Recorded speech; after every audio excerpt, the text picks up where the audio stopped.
Thanks for bringing back... Oh, units, we have a possible 1013. Be on the lookout for car 55, over. Is that it? Now let me call it in. Dispatch is car 24. We have visual on unit 55. Looks abandoned, over. Copy that, over. Mother of Christ! Shit, they're behind us! Forget it, just go! Now, now! Dispatch, this is car 24. We are open. Car 24, what's going on out there? Dispatch, this is car 24. We gotta get back Oh up. Beneath us.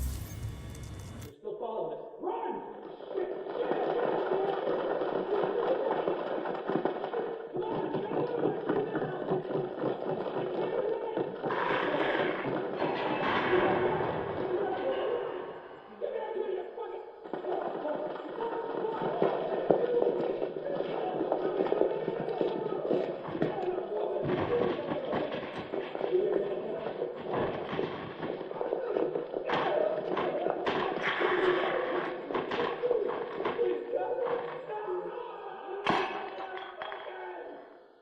We don't have to worry about the tunnel anymore.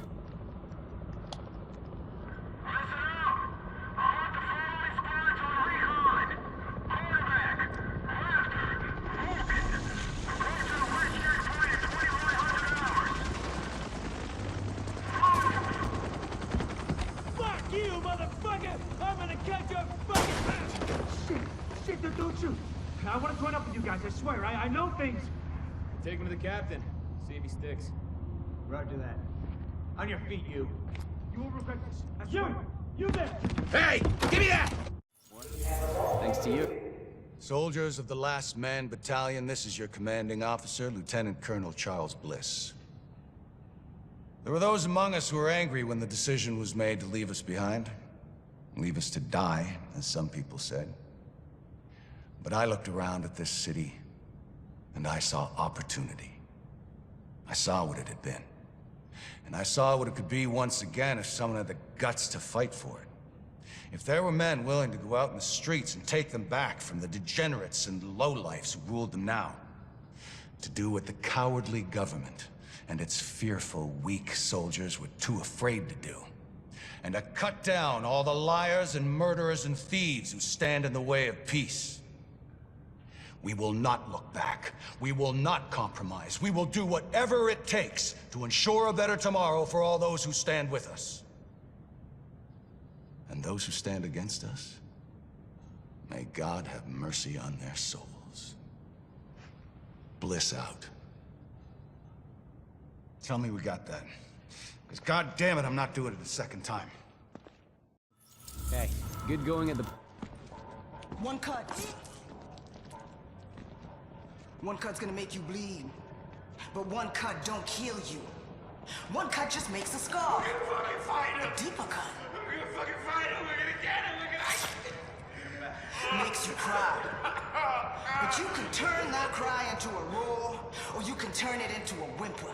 That's your choice. I can't So you can choose to be a victim, no matter where you at. I can't take Top of the penthouse, in a prison cell, or even free. Roaming your own streets again. Complain about the cold, the rats. Complain about who's in charge. Some people want to stay the victim. They want to cry. I'll give you what you want. You want to be the victim?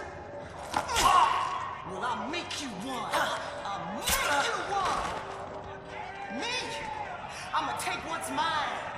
They say this disease is a tragedy.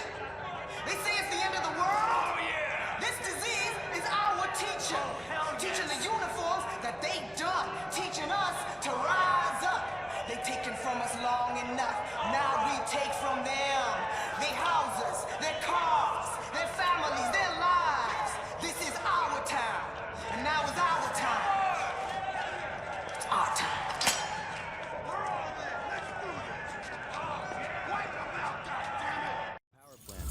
Hey, taking out Grand Central really hit the LMB.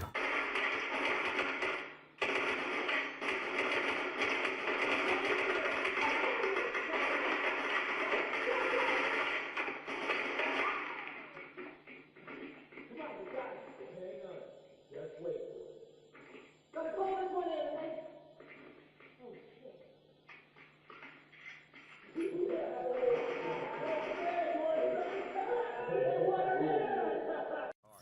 Hey, good. Can't believe the bullshit that went down in the dark zone at the end there. I know. We had it. Everything I told them was dead on. They made us pull out anyway. And we left our dead behind. Yeah, we're not supposed to do that. Hang on a second. Look, we don't leave people behind.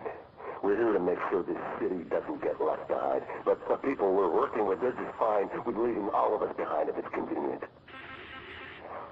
Look, I don't agree with every decision that's been made, but I am saying it's time to leave them behind. Their model doesn't work anymore. If we're smart, we cut it loose before it drags us down, before it kills us. You're talking treason. I'm talking common sense. Look around. There's nothing left to save. The JTF is trying to save a Manhattan that doesn't exist anymore. It is all about power now. Power and survival. They are done, but I am not. And you won't be either. Not if you work with me.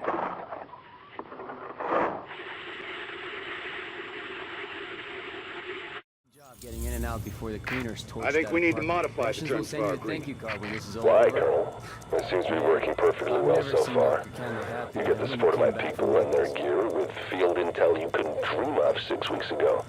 I get a base of operations, a place on what's going to be the winning side, and the occasional use of your manpower as needed. Not to mention the occasional surface-to-air missile. Or have you forgotten about that chopper in Brooklyn? Look, my people did the dirty work on that op, Bliss, and eliminating Division Senior Command was as much a benefit to you as to me. The last thing either of us wanted was a senior division agent directing a second wave. Hang on, I'm getting feedback on the link. We've been compromised? Looks like it. Cutting the link now. No, don't you. I don't get it. You think there's maybe enough virus going around right now? It's all about the leverage. If I've got my hands on the dollar flu starter kit, this green poison that someone cooked up, then certain people are going to be a lot more reluctant to take a run at me. A gun's a lot better for self-defense than a weaponized virus. Stop thinking small. Start thinking possibilities. There's no medical infrastructure anymore. It's the Wild West out there, but less civilized. Being able to turn certain death loose at any time I want puts me in a powerful position. And controlling the core ingredients for a vaccine, that's useful too. So you might kill even more people. Who's gonna notice? It's not the killing, it's the threat of being able to kill. And giving them the hope they might be saved. The way things are breaking down out there, all these different groups carving their own territories out of what used to be civilization, it only makes sense to have an ace in the hole.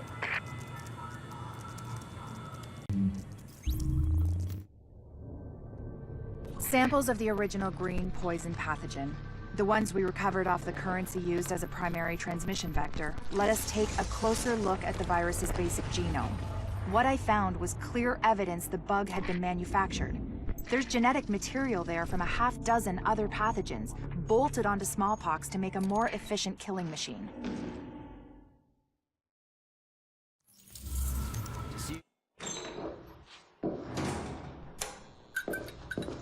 One of the things that makes a virus lethal is adaptation. Rapid mutation makes it harder for antibodies to identify and drugs to kill.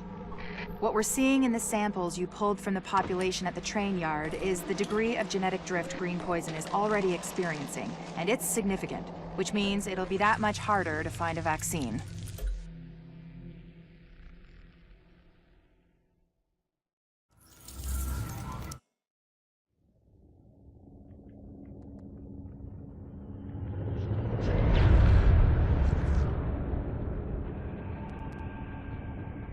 What you're looking at is the smallpox virus.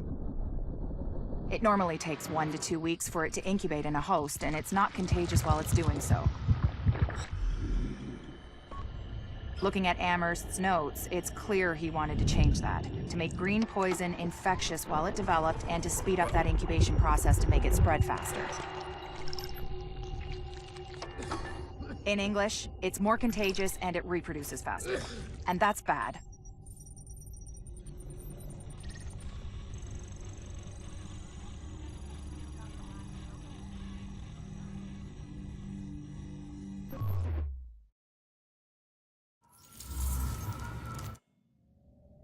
We've got confirmation that green poison wasn't bred.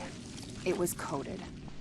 Specifically, he picked up on his buddy Chernenko's research about modifying virus genomes in a virtual space, kicked it up a few notches, and fed the result into an industrial protein replicator. What came out the other end was a working virus, one he could keep tweaking to achieve maximum effect. By which I mean, dead people.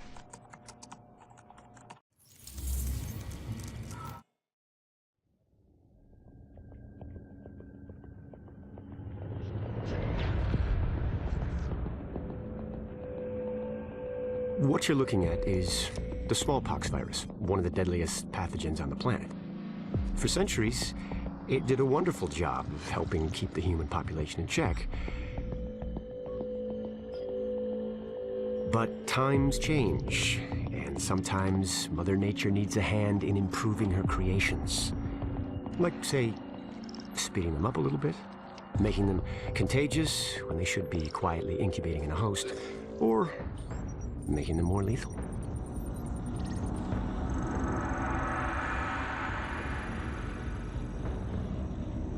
I didn't come up with the approach on my own.